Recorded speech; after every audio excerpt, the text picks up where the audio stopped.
and action. Okay, this time I'm using the lavalier mic. I think that's what it's called. As opposed to the shotgun mic. As I was saying, as a child, I would get this fixed gaze and be able to go off on adventures. I loved the sensation of being purely mental. You know, it's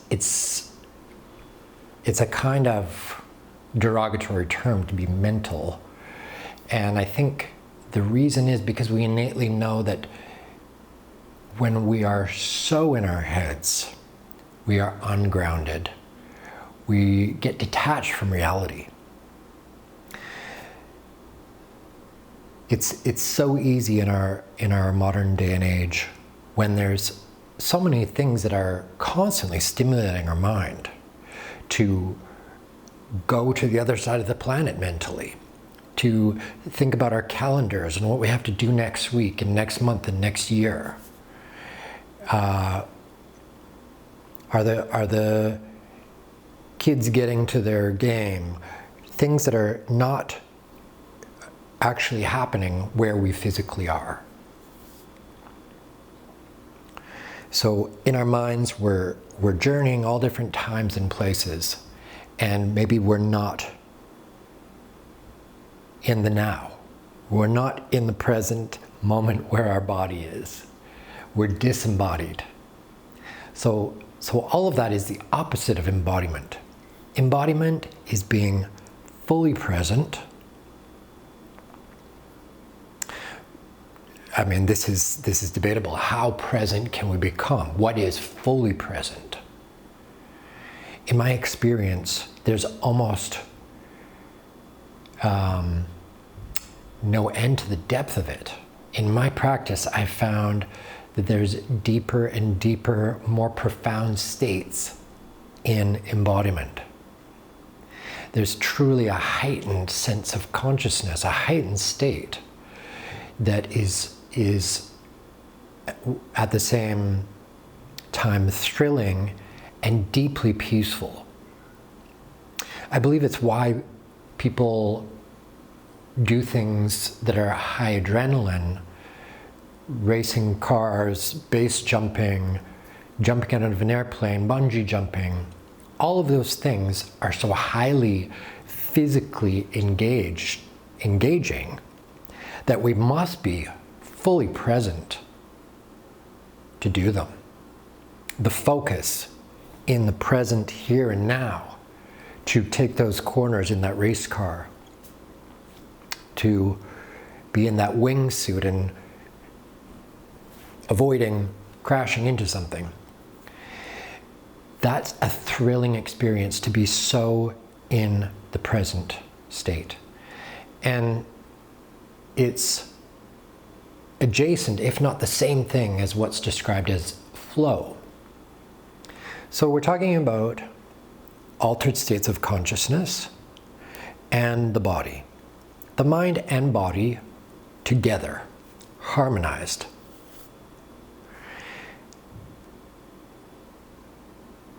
Now, we don't have to be racing cars or base jumping or doing highly dangerous or exciting things to experience a state of embodiment. In fact, we're fully equipped with our body alone to do that. Using our senses, we can increase our degree of embodiment. We can come fully into the present moment. So just noticing, what do I feel? What do I physically feel right now? I feel the pressure of gravity pushing my feet into my shoes. I feel the shoes compressing my feet, around my feet. My feet being compressed in my shoes. I feel the clothes of my body. I feel the air on my skin, the temperature of the air.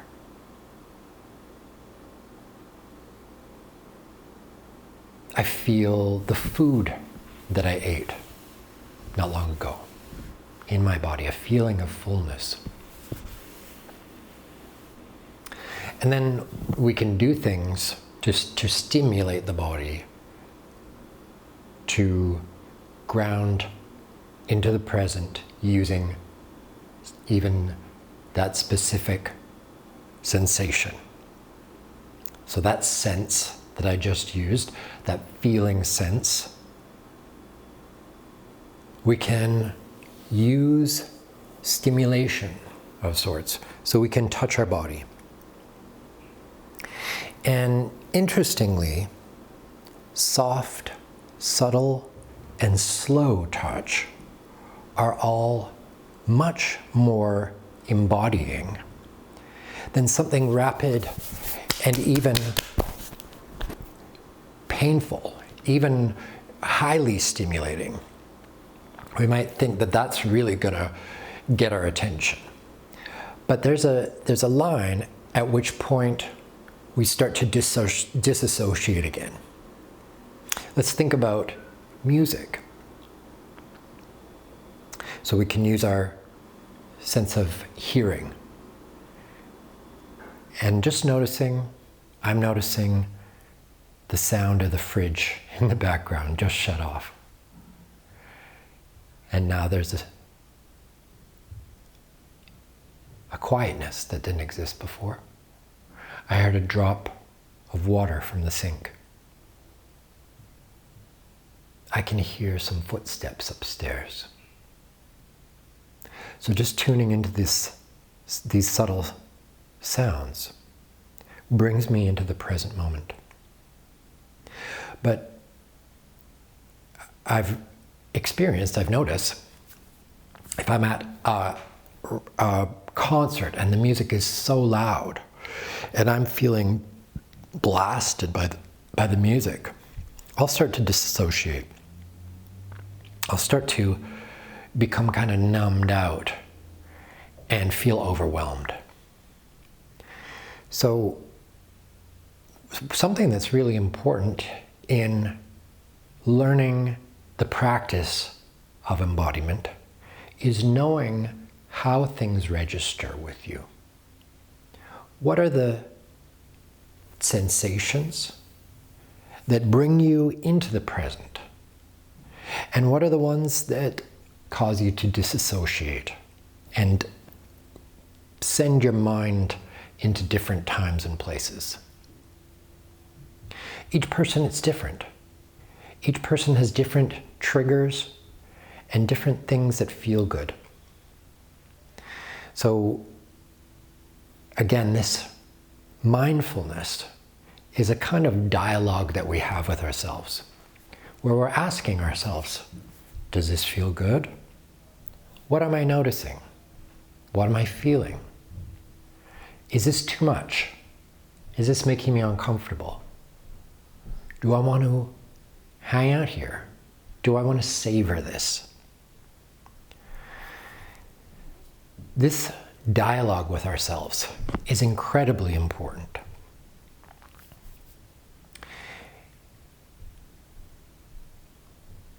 So embodiment is a real practice, and there's tremendous benefits from it. There's truly scientifically measurable benefits from being present, from noticing the sensations, the information that your senses are giving you. It also just feels good. It feels good to have this harmonization of your body and your mind. I mean, why are we leaving our body behind? If our mind wants to be somewhere else, why aren't we taking our body with us? If we'd rather be not at a party, or we'd rather be at the beach, why don't we take our body with us?